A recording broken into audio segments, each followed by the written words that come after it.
Siapkan hati yang penuh hormat di hadapan Allah, karena kita akan menyambut yang kudus daripada Dia. Mari kita berdoa. Bapa yang bertata dalam kerajaan surga, Bapa kami yang mulia yang kami kenal di dalam Tuhan kami Yesus Kristus, kami bersyukur kepadamu Bapa, hari ini adalah anugerah yang baru kepada kami sehingga dapat kami berkumpul bersama untuk bersekutu memuliakan nama-Mu. Kami yang hina, kami yang berdosa, dan kami yang pertama dari semua yang berdosa, datang ke hadapan-Mu ingin menerima yang kudus daripada-Mu, yaitu firman-Mu yang hidup. Maka layakanlah kami dan berkenanlah dalam hidup kami, kuduskanlah kami terlebih dahulu, seperti Engkau telah menguduskan para nabi-Mu. Agar segala sesuatu yang kudus daripada-Mu dapat kami lakukan, dapat kami terima, dan dapat menjadi hikmat yang baru, sehingga kami dapat dipanggil menjadi garam dan terang dunia bagi kemuliaan-Mu. Oleh karena itu bermurah hatilah bagi kami ya Allah, sebab kemuliaan hanya bagi-Mu dan bagi Putra-Mu dan Roh-Mu yang kudus untuk selama-lamanya. Amin. Ya, silakan duduk. Shalom. Shalom. Ini goyang-goyang ya. Oke, gak apa-apa. Ya, kalau tadi pagi di Ion Sentul, saya membawa firman Tuhan berkaitan dengan ajakan Rasul Paulus bahwa semua orang harus menginjili. Ia berkata, celakalah aku jikalau aku tidak memberitakan Injil. Penginjilan bukan lagi suatu tentang panggilan, tapi adalah keharusan bagi setiap orang percaya. Maka, kalau kita menyadari bahwa penginjilan itu bukanlah suatu panggilan, tetapi suatu keharusan bagi setiap orang yang dipanggil menjadi milik Kristus, maka sekarang di tempat ini saya akan berbicara hal-hal yang menghalangi kita untuk menginjili. Kalau tadi pagi kita berbicara tentang bagaimana sebenarnya orang percaya sebagai ekspresi kecintaan dan kasihnya kepada Kristus adalah sebagaimana yang diteladankan oleh Rasul Paulus, bahwa ia berkata, celakalah aku kalau aku tidak menginjili. Karena penginjilan bukan tentang suatu panggilan, tapi penginjilan adalah keharusan bagi orang percaya. Mengapa Rasul Paulus begitu semangat? Mengapa ia berkata bahwa penginjilan adalah suatu keharusan bagiku? Karena ia melihat sesuatu yang ada pada Kristus yang tidak ada pada hal yang lain. Yang kemudian membuat ia berpikir bahwa Kristus, kebangkitannya dan kemenangannya adalah syarat yang satu-satunya dan mutlak di sepanjang semesta ini bagi keselamatan jiwa setiap manusia. Seorang Paulus yang adalah rasul yang begitu mulia, ia orang yang mengerti banyak tradisi Yahudi. Ia mengerti banyak kepercayaan orang Athena. Ia berhadapan dengan kekaisaran Roma. Ia mengerti ada begitu banyak dewa. Ada begitu banyak Tuhan orang Mesir. Ada begitu banyak Tuhan orang Tionghoa. Ada begitu banyak Tuhan dan dewa bangsa Arab. Ada banyak dewa-dewa di dunia ini, tapi Rasul Paulus pada akhirnya sadar, ternyata satu-satunya yang tidak takluk kepada kematian itu hanyalah Kristus saja. Semua raja dari segala kerajaan, 4 binatang di dalam kitab Wahyu menyimbolkan 4 kerajaan yang terkuat di semesta ini. Neo-Babilonia, Persia, Yunani, dan yang terakhir Roma. Roma adalah kekaisaran yang paling kuat, tapi semua kaisar Roma juga mati di dalam tanah. Semua pemimpin dunia, filsuf Yunani yang terkemuka, semua takluk kepada kematian. Cleopatra sekalipun mati di dalam tanah. Tetapi Rasul Paulus sejak awal dia semangat sebagai seorang pembunuh, ia menyadari bahwa Kristus yang telah bangkit ini membuktikan bahwa memang dia adalah Tuhan dan Allah. Karena Allah itu hidup, tapi ia sendiri di dalam kebangkitannya membuktikan bahwa dialah sang hidup itu. Dan tidak ada yang seperti dia. Maka bagaimanapun semua orang, jikalau mau memperoleh hidup, harus percaya kepada Kristus yang satu-satunya jalan. Maka benarlah sabda Mesias yang hidup itu, bahwa akulah jalan dan kebenaran dan hidup. tak seorang pun yang dapat datang kepada Bapa kalau tidak melalui aku. Hal inilah yang direnungkan oleh Paulus, yang kemudian membuat ia berkata, karena Injil adalah berita kebangkitan, Injil adalah berita kemenangan Kristus, maka setiap orang manusia yang harus mati harus mendengarkan Injil ini. Jadi Injil dan pemberitaannya bukan lagi tentang panggilan, tapi keharusan bagiku jikalau aku mengasihi Allahku. Karena jikalau kita mengaku mengasihi Allah, maka kita melakukan perintah Allah. Sebab sabda Sang Bapa, yakni Kristus sendiri berkata, jikalau engkau mengasihi aku, engkau pasti melakukan perintahku. Apa perintah Kristus? Dalam Matius 28 ayat 19 dan berikutnya, ia berkata, pergilah, jadikanlah semua bangsa muridku. Baptislah mereka dalam nama Bapa dan Putra dan Roh Kudus. Jadi jikalau kita mengaku mengasihi Kristus, kita harus memberi diri untuk dipersiapkan bagi penginjilan. Dan Paulus berkata, celakalah aku kalau aku tidak memberitakan Injil. Maka ujilah dirimu sendiri. Jadi jikalau Paulus telah melihat bahwa ada begitu hal yang begitu kuat, ada hal yang begitu mendasar yang membuat Rasul Paulus ingin menginjili semua orang, sehingga dia tidak takut mati, dia tidak memperdulikan penganiayaan, dia tidak memperdulikan penyisaan yang terjadi padanya oleh karena perintah-perintah Kristus. Maka ia sendiri berkata, sekalipun aku mengalami semuanya itu, Kristusku berkata aku berbahagia. Lalu apakah pentingnya penganiayaan manusia? Tetapi semangat yang seperti itu tidak akan pernah lahir tanpa pengenalan akan siapa kamu di hadapan Allah. Maka sekarang izinkan saya untuk memberitahu siapakah saya, siapakah kamu di hadapan Allah. Filipi 3 ayat 17 sampai 19. Saudara-saudara, ikutilah teladanku dan perhatikanlah mereka. Ini rasul yang sama, ia menulis dari penjara. Yang hidup sama seperti kami telah menjadi teladan bagimu. Sebab seperti yang telah kerap kali kukatakan kepadamu, dan yang kunyatakan pula sekarang sambil menangis, banyak orang yang hidup sebagai seteru salib Kristus. Kesudahan mereka ialah kebinasaan. Ilah mereka ialah perut mereka. Kemuliaan mereka ialah aib mereka. Pikiran mereka semata-mata tertuju pada perkara duniawi. Ilah mereka adalah perut mereka. Kemuliaan mereka ialah aib mereka. Pikiran mereka adalah hal-hal yang duniawi. Bukankah kita seperti ini? Inilah yang menghalangi setiap orang yang mengaku mengikut Kristus. Pada akhirnya tidak sadar kepada panggilan sebagaimana Kristus telah memanggil Paulus menjadi rasulnya dan menjadi penginjil yang besar. Hal-hal inilah ketika ia memuliakan aibnya, ketika ia mengilahkan perutnya, kemudian ketika ia menganggap bahwa hal-hal dunia ini yang terpenting bagi dirinya, hal-hal inilah yang membuat manusia buta akan panggilan sebagaimana panggilan Kristus kepada Paulus.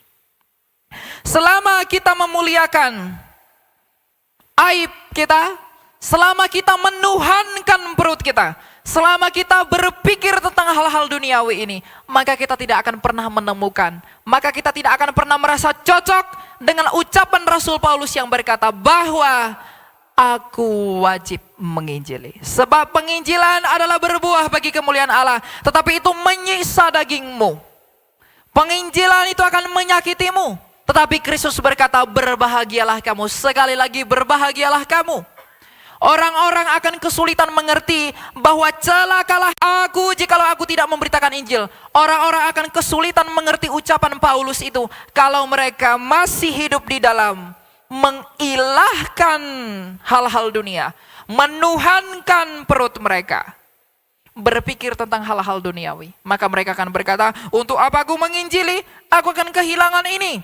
Kalau aku memberitakan Yesus, mereka akan meninggalkan aku. Kalau aku taat kepada Kristus, bisnisku akan rusak. Apapun yang kulakukan, aku akan rugi. Jikalau kita memperdulikan hal-hal yang demikian, mengesampingkan Kristus bukan sebagai hal yang utama dalam hidup kita, lalu mengapa engkau dan saya menyebut dirimu Kristen?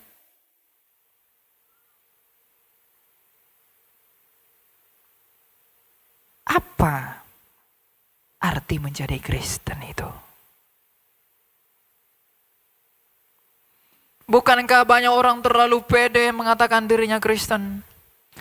Tetapi ia masih menganggap kemuliaanku adalah dunia ini. Pikiranku adalah dunia ini. Ilahku adalah perutku. Maka demi perut, orang menjual Kristus. Maka demi tahta, orang meninggalkan Kristus. Maka demi hal-hal duniawi ini, orang mengkhianati Kristus. Ajaran yang benar tentang mengapa kita menjadi Kristen dikesampingkan. Tetapi ajaran yang sejati, panggilan sebagaimana Kristus telah memanggil semua muridnya untuk turut serta mengambil bagian di dalam perjamuan yang kasih-Nya, tidak diberitakan. Pengkhianatan yang terlihat adalah pengkhianatan yang biasa, tapi pengkhianatan yang dari dalam oleh ideologi kekristenan yang menyimpang itu lebih berbahaya. Maka tak heran Rasul Yohanes berkata, antikristus itu datang dari dalam. Kalau kita menuhankan, mengilahkan perut kita, kalau kita menganggap dunia ini adalah kemuliaan kita, maka saya dan kamu adalah lawan seterunya salib Kristus. Sebab kita tidak akan bisa terbuka melihat apa yang telah Kristus lakukan. Kita tidak akan bisa mengerti bagaimana panggilannya kepada kita untuk turut menderita di dalam penderitaannya kalau kita masih tertutup dengan hal-hal seperti itu. Untuk itulah Rasul Paulus meneladani dan mengajarkan kita dalam hal ini. Ia sendiri orang-orang yang penuh dengan hal-hal yang gilang gemilang dalam pandangan dunia. Tapi ketika ia bertemu kepada Kristus, ia berkata, semuanya itu kau anggap sampah. Karena hidupnya bukan lagi dia. Hidupnya adalah Kristus. Karena jikalau hidupnya adalah Kristus, maka ia tidak lagi bersuka cita karena apa hal-hal dunia yang menaungi dia. Tapi ia bersuka cita karena ia tahu Kristusnya itu hidup. Kemenangan, kebesaran, keagungan dan kemuliaan Kristus itu harusnya menjadi dasar dari segala tindakan orang Kristen yang mengaku dirinya telah hidup dan menjadi manusia baru di dalam baptisan. Tetapi jikalau kita tidak berpikiran hal yang demikian, apakah kita sudah bersatu dengan Dia? Terlebih lagi anak-anak muda. Sekalipun berdiri di sini, sekalipun main musik di sana, sekalipun kamu menyanyi di sini, sekalipun kamu menyambut tamu di sana. Kalau itu kamu lakukan bukan dengan motivasi karena kecintaanmu kepada Kristus, tapi kamu melihat sesuatu yang lain yang hanya menyenangkan dagingmu, itu tak berguna. Bukankah orang yang Tuhan tolak adalah orang yang menyebut dirinya Tuhan? Perhatikanlah, wahai anak-anak muda. Kemudaanmu sekarang Tuhan izinkan bukanlah untuk memuliakan dirimu di dalam rangka mengejar apa yang dimaksudkan dari dagingmu. Karena saya pun adalah orang berdosa. Kamu adalah orang berdosa. Seperti Paulus telah mengaku, maka aku pun mengaku, akulah yang pertama yang paling berdosa. Tetapi apakah kita sadar akan hal itu yang membawa kita kepada sikap meminta belas kasih kepada belas kasih Tuhan, agar Ia yang mengaruniakan kita hikmat yang baru, agar kita mengerti mana yang seturut dengan pikiran Kristus, mana yang berlawanan dengan pikiran Kristus, yang dengan demikian kita menjadi lawan salibnya Kristus. Anak-anak muda, kamu dipanggil bukan untuk hidup di dalam kemudaanmu, menyia-nyiakan waktumu, sebab banyak orang yang lebih muda dari kamu telah mati, dan ketika dia mati, tidak ada kemuliaan di wajahnya. Semua orang akan berlalu. Tapi sekarang, bayangkanlah, pikirkanlah. Ketika kita mati, apakah yang akan kamu jawab ketika kamu berhadapan dengan tahta pengadilan Kristus? Ketika Elia mati, Saya mati lalu saya berhadapan dengan Kristus. Wahai Elia Myron, apa yang telah kamu lakukan bagiku di dalam anugerah yang kuberikan bagimu? Apakah yang akan kujawab? Wahai engkau anak muda, aku telah memberikan engkau banyak privilege, memberikan engkau fasilitas, hidup terlahir dari keluarga yang baik, hidup terlahir dengan hal-hal seperti ini. Maka sekarang ketika engkau mati, apakah yang udah engkau lakukan bagiku? Ketika Kristusmu mempertanyakan itu, apakah yang akan kamu jawab? Ujilah dirimu sendiri. Dengan demikian saya pun menguji diri saya sendiri. Maka kalau kita tidak tahu apa yang akan kita jawab, maka mulai sekarang benarlah perkataan Paulus. Penginjilan adalah keharusan bagiku. Bukan dunia ini adalah kemuliaanku. Aku tidak bermahkotakan hal-hal yang dipandang dunia ini hebat. Sebab Kristus sendiri tidak datang dengan semua kemuliaan dunia ini. Karena ia sendiri bersabda, kerajaanku bukan dari dunia ini. Mengikut Kristus itu tidak akan pernah dengan jalan menjadi sama seperti dunia. Banyak anak-anak muda berpikir dengan menjadi sama seperti dunia, mengikuti gaya hidup dunia, maka saya bisa menjadi berkenan di hadapan Kristus. Tidak. Karena lawan Kristus adalah dunia. Apakah Anda sadar baru-baru ini banyak sekali fenomena orang meninggalkan Yesus? Murtad menjual Yesus. Demi apa? Demi uang. Demi harta. Demi tahta. Demi wanita. Dan demi banyak hal yang memuaskan keinginan dagingnya. Tetapi Paulus berkata, kesudahan mereka ialah kebinasaan. Orang jual Yesus, orang tinggalkan Yesus demi harta, demi tahta, demi dunia dan lain sebagainya. Itu adalah hal yang membinasakan mereka. Mereka berusaha mengejar semuanya itu agar hidup lebih lama. Sebenarnya tujuan mereka adalah kebahagiaan, agar mereka punya uang yang banyak.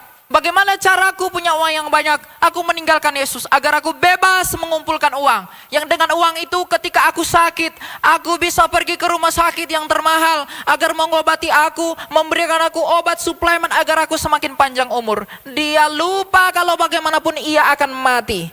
Seharusnya kalau tujuan hidupmu adalah memperoleh hidup, bukankah sebenarnya tidak ada alasan bagimu menolak Kristus? Sebab hanya dialah satu-satunya yang telah hidup.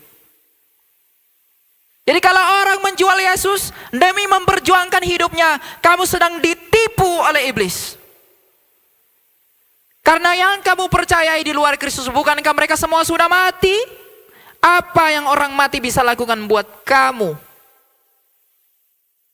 Jadi kalau anak-anak muda berpikir, enggak apa-apa, aku menjual Yesus, yang penting aku berbuat baik, yang penting aku berkenan dengan keluargaku. Tapi apakah engkau berkenan di hadapan Allah?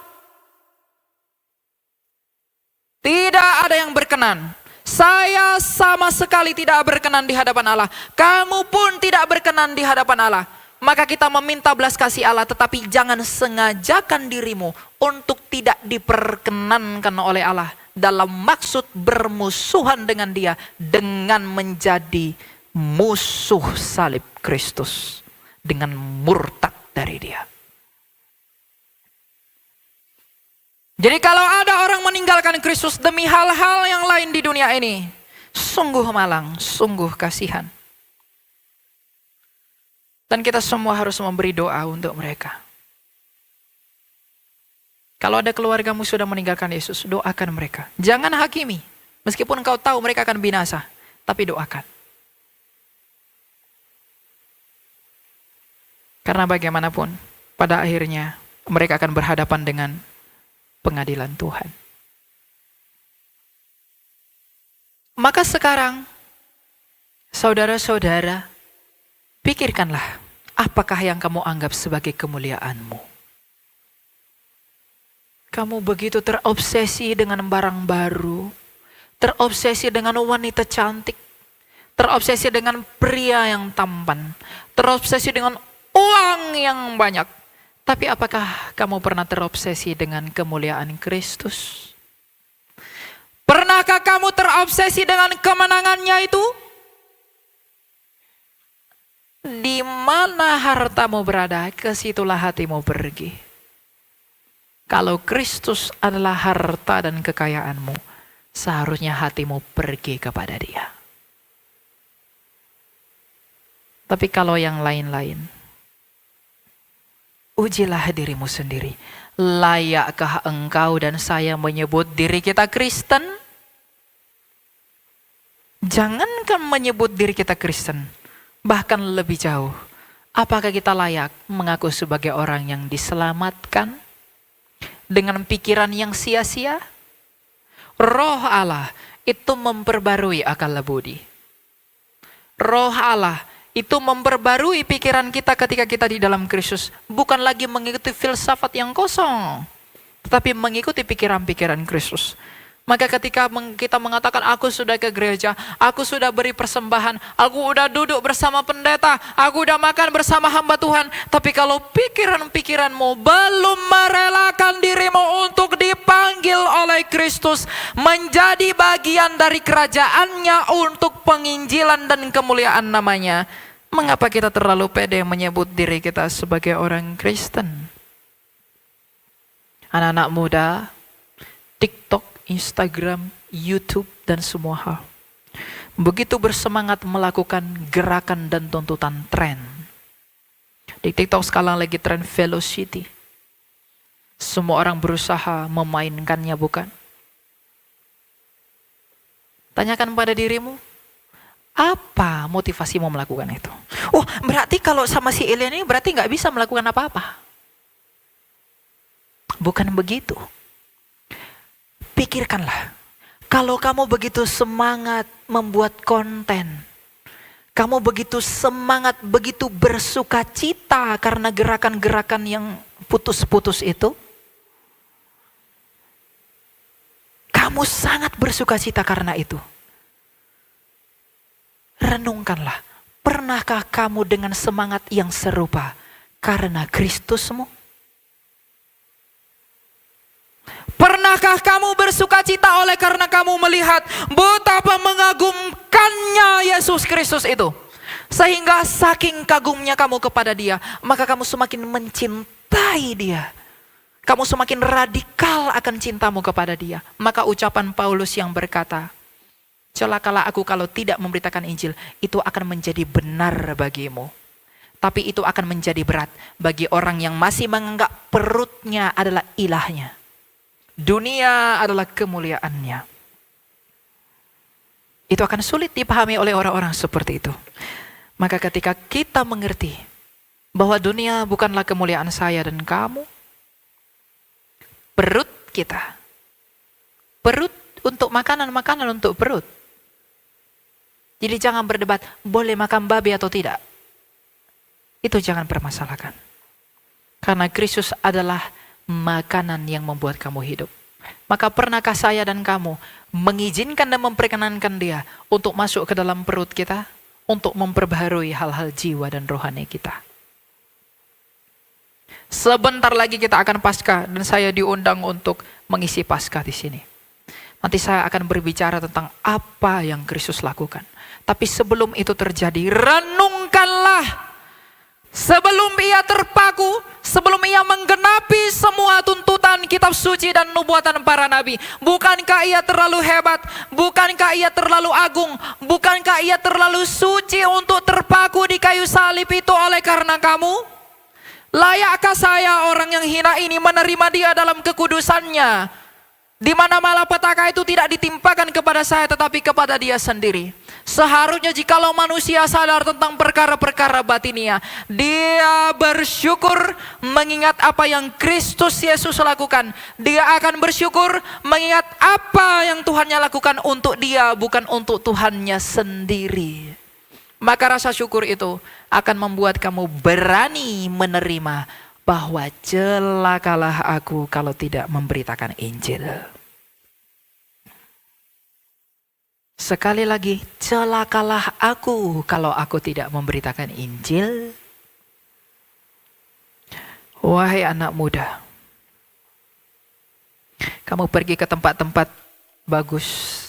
Kamu cari produk-produk bagus agar aku glowing, ya. Bajuku bagus begini segala macam. Kamu datang ke sini tidak perlu baju bagus. Kamu di sini pakai baju bagus, sepatu bagus, apa semua, tapi hatimu jauh dari Dia, tidak berguna.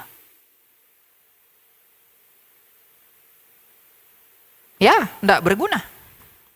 Bukankah begitu saleh penampilan Farisi? Bukankah begitu kotor penampilan Petrus karena ia nelayan ikan? Tapi siapakah yang diperkenankan dari keduanya?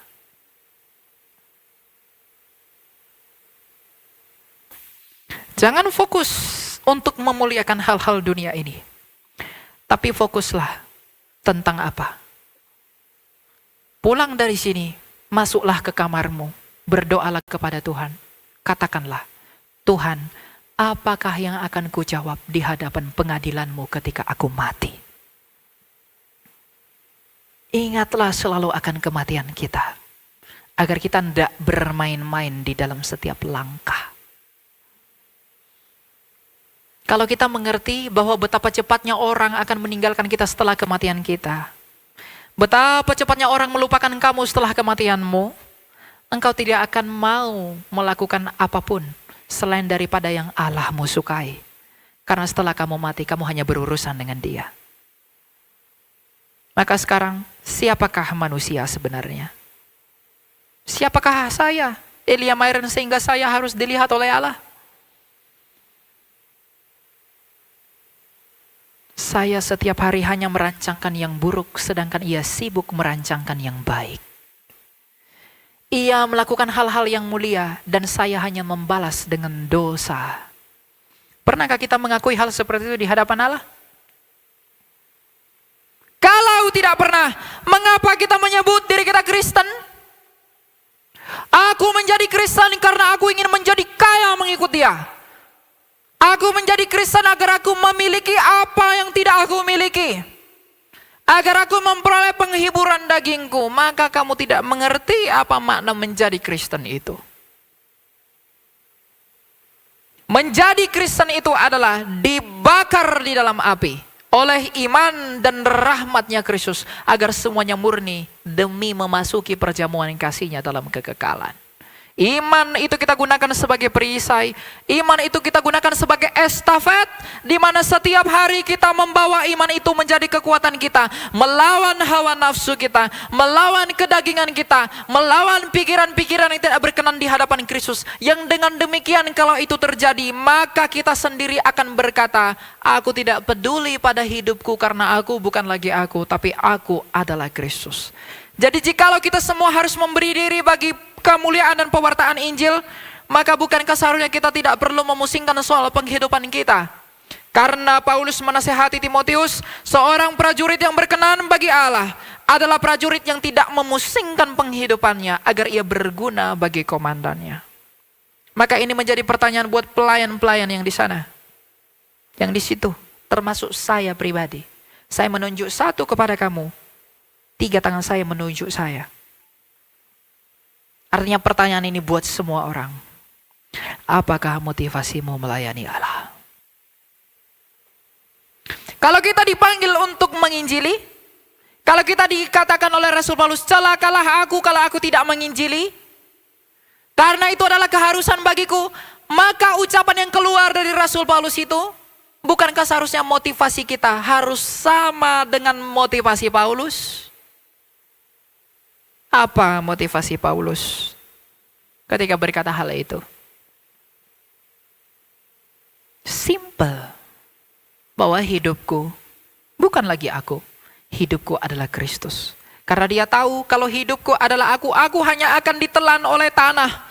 Tapi kalau hidupku adalah Kristus, Kristusku telah menang dari kematian. Ia bangkit sebagai satu-satunya pribadi yang bangkit di sepanjang sejarah alam semesta ini. Artinya hanya Dia yang tidak kalah kepada kematian. Maka aku yang mati harus menggantungkan, mempercayakan hidupku kepada Dia yang telah hidup, agar aku memperoleh hidup sama seperti Dia yang telah hidup itu.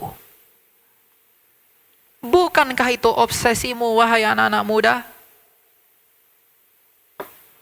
Bukankah seharusnya saya terobsesi dengan hal itu? Betapa mengagumkannya ternyata pribadi itu. Betapa besarnya Allahmu. Betapa tulusnya kasihnya. Pernahkah kita kagum kepada Kristus karena hal-hal itu? Atau kita hanya kagum kepada berkat-berkatnya saja?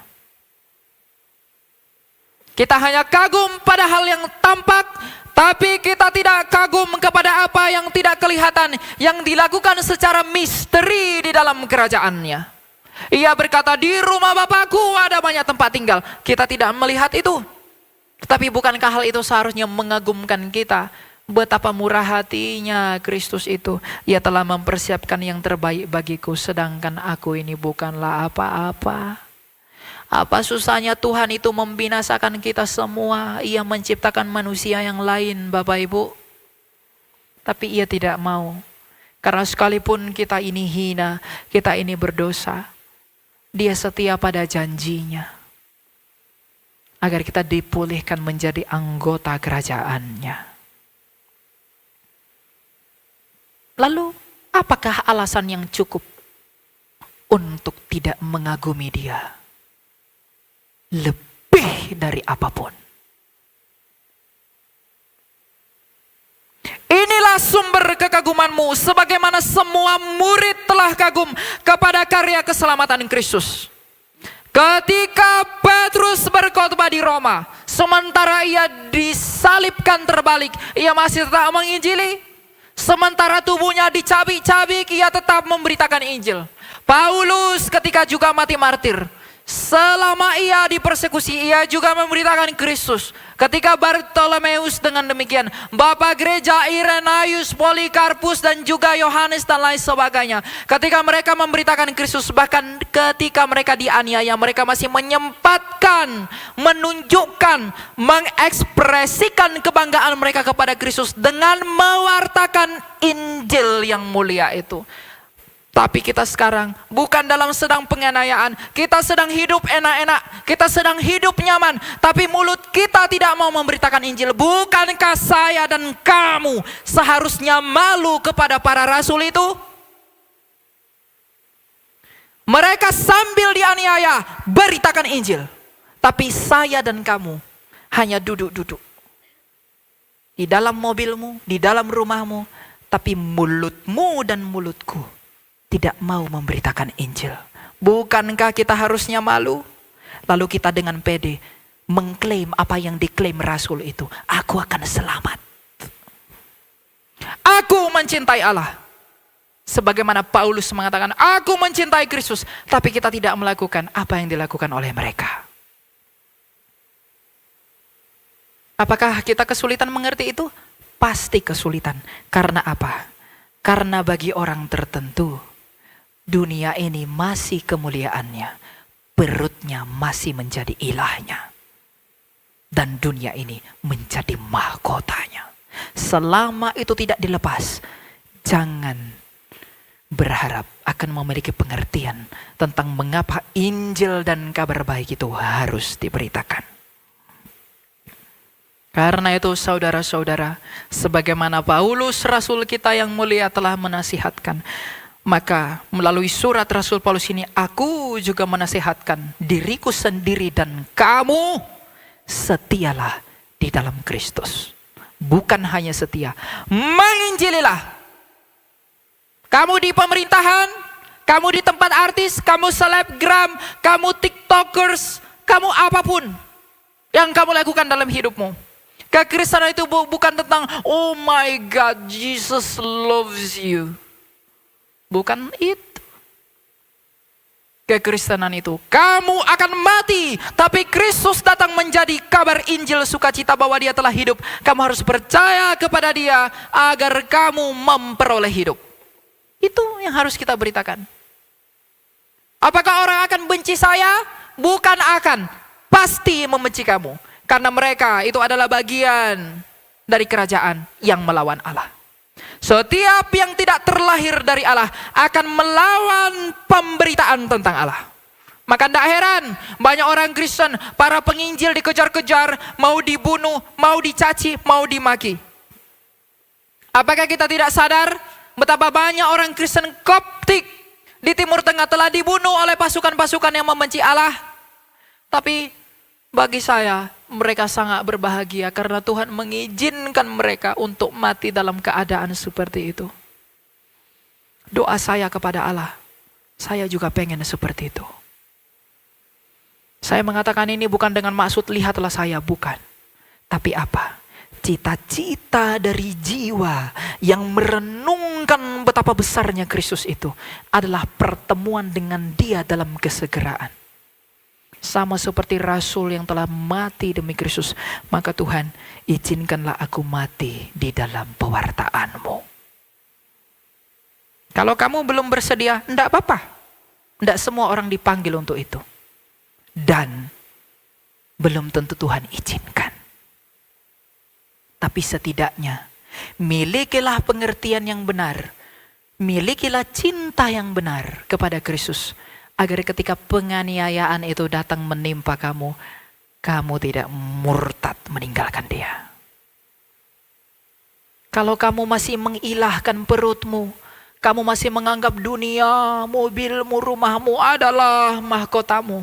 Ketika penganiayaan itu datang, kamu takut kehilangan hartamu. Oh enggak apa-apa, aku sangkal Yesus saja kalau begitu. Aku takut kehilangan semuanya ini.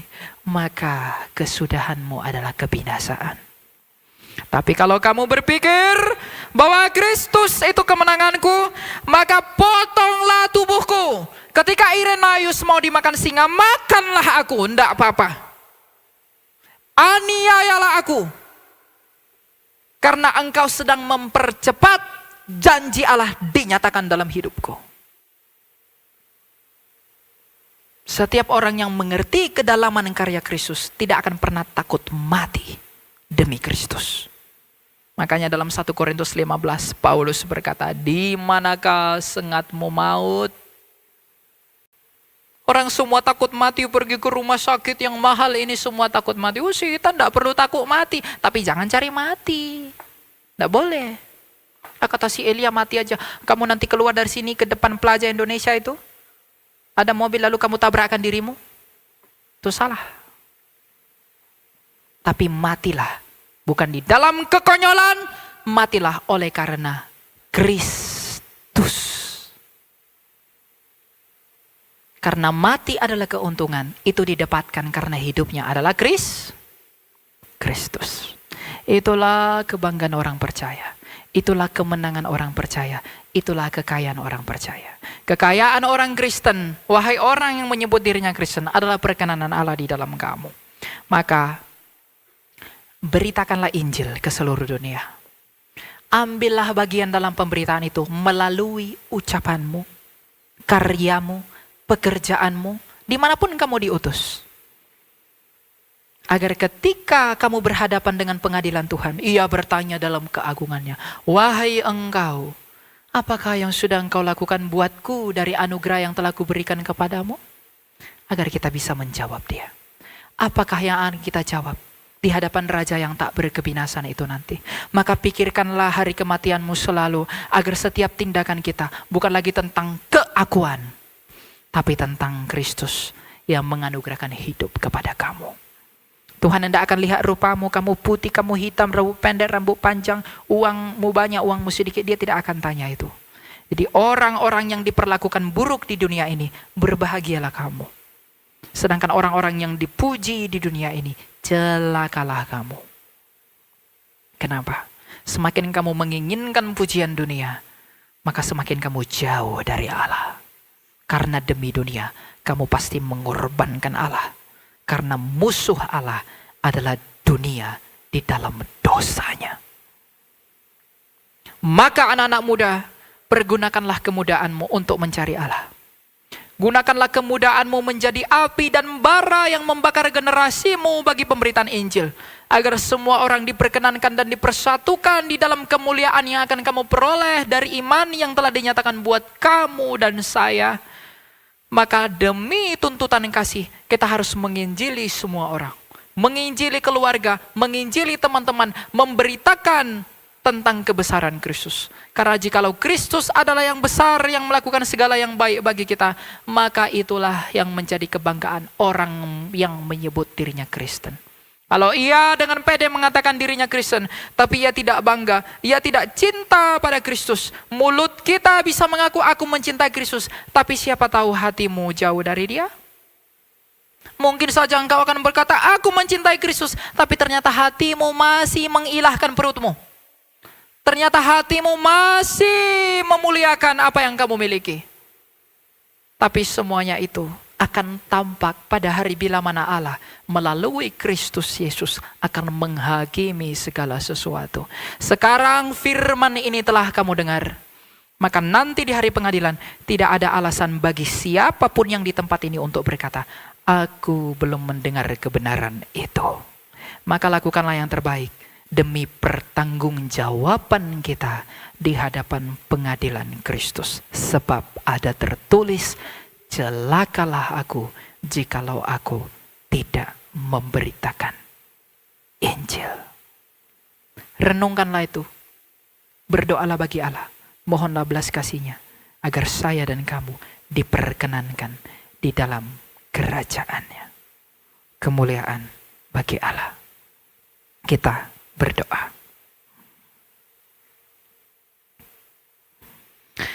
Bapa yang bertata dalam kerajaan surga, terima kasih Engkau telah mengajar kami tentang bagaimana kami harusnya memuliakan Engkau. Bagaimana kami seharusnya tidak menuhankan perut kami, bagaimana seharusnya kami tidak memuliakan aib kami, bagaimana sebenarnya kami tidak mencintai hal-hal dunia ini. Kami telah dipanggil untuk pemberitaan Injil Kudus-Mu, maka celakalah kami jikalau kami tidak memberitakan Injil. Dan kami tahu kami sebenarnya tidak mampu, maka kiranya Engkaulah yang berkenan memampukan kami untuk mengasihi-Mu. Mampukan dan kuatkanlah kami melakukan perintah-perintah-Mu, izinkanlah kami untuk hidup di dalam ketetapan-ketetapan-Mu, dan cintailah kami selalu agar kami dapat mencintai Engkau setiap hari. Oleh karena itu di atas segala sesuatu itu kami hanya memohon kepada belas kasih-Mu bagi pengampunan dosa-dosa kami. Kiranya Engkau yang berkenan menyucikan dan menguduskan kami agar kami selalu berkenan di hadapan-Mu. Engkau tahu kami tidak dapat berbuat apa-apa dari diri kami sendiri, melainkan kami bergantung kepada belas kasih-Mu agar kami hidup setiap hari dalam hidup-Mu.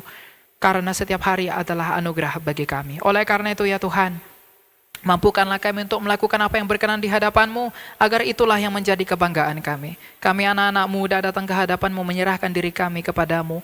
Biarlah di dalam kemudaan kami ini, Engkau yang berperang melawan seluruh hawa nafsu, seluruh dosa-dosa, seluruh kedagingan yang memerangi dan merenggut kami, yakni dari si iblis yang mengkehendaki kami menjadi miliknya. Tapi karena kami percaya bahwa Engkau telah menang menginjak-injak iblis dan maut itu, maka kami menyerahkan diri kami kepada Engkau. Maka sebagaimana Engkau tidak menolak anak yang hilang itu, maka janganlah kiranya Engkau menolak kami, orang-orang yang terhilang, yang jauh daripada Engkau. Sebagaimana Engkau tidak menolak perempuan pesundal yang datang menyika kaki-Mu, maka kami yang lebih berdosa dari pesundal itu, janganlah kiranya Engkau menolak kami dan mengasingkan pakaian-Mu daripada kami ketika kami datang mendekati-Mu. Sebagaimana Engkau dengan kerelaan hati mendatangi pemungut cukai dan membawanya sebagai murid-Mu, maka kami yang lebih berdosa dari pemungut cukai itu, datangilah pulanya kami dan angkatlah kami menjadi murid-Mu, karena itulah kebahagiaan kami. Dan sebagaimana Engkau datang kepada Saulus, membutakan matanya, mengubahkan ia menjadi Paulus, maka ubahkanlah kami di dalam kenajisan dan keberdosaan kami menjadi alat kudus-Mu demi pemberitaan Injil-Mu. Agar kami dapat berseru sebagaimana penjahat di sebelahmu telah berseru.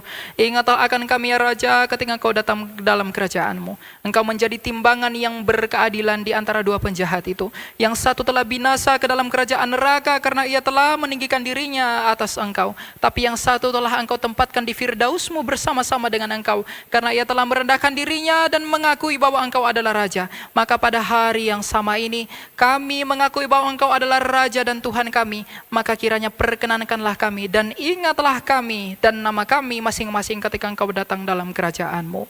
Karena kami ini orang berdosa, karena kami ini orang yang tidak bisa berbuat apa-apa, maka berbelas kasihlah bagi kami yang memohonkan ampun dan juga pertolongan yang daripada-Mu. Berikanlah kami hati yang kuat dan teguh untuk mencintai Engkau di dalam jalan-jalan-Mu sekalipun kami menderita oleh karenanya, agar kami memperoleh apa yang telah Engkau berikan kepada orang-orang kudus-Mu yang terdahulu. Maka di dalam semuanya itu Bapa, kemuliaan hanya bagi-Mu dan bagi Putra-Mu Yesus Kristus dan juga Roh-Mu yang kudus sekarang dan selalu serta untuk selama-lamanya. Kasihanlah kami orang berdosa ini. Amin.